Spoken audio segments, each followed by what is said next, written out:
Réinterpréter un véhicule historique de Renault, ça demande aussi un peu d'humilité. Cette R5, elle était absolument géniale. Je m'appelle Nicolas Jardin, j'ai 48 ans, je suis designer externe automobile.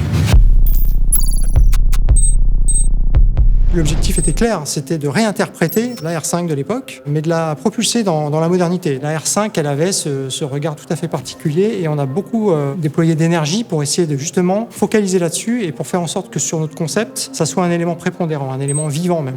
Donc le dessin animé promotionnel de la R5 dans les années 70 nous a vraiment donné l'envie de retraduire le côté vivant de la R5 prototype. Et c'est pour cette raison qu'on a vraiment cherché à retraduire le clin d'œil iconique de la R5 de l'époque. On a analysé un petit peu la géométrie de ce phare, ses proportions, ses contours, les valeurs de rayon même, à l'aide de photos, beaucoup de photos d'époque. Et en fait, on a redessiné notre phare en essayant de faire le tri là-dedans et de garder évidemment ce qui fait l'essence même du regard de la R5. On avait aussi bien sûr toutes les libertés d'aujourd'hui, puisqu'on a des technologies aujourd'hui, par exemple la technologie matricielle qui permet de faire des phares extrêmement compacts. On s'est inspiré des anti-brouillards de la R5 de l'époque pour intégrer dans la partie basse de la R5 prototype des feux diurnes qui sont ces gros carrés coins ronds. Le logo prend vie en s'allumant et déclenche une animation lumineuse qui s'étend jusque dans les phares.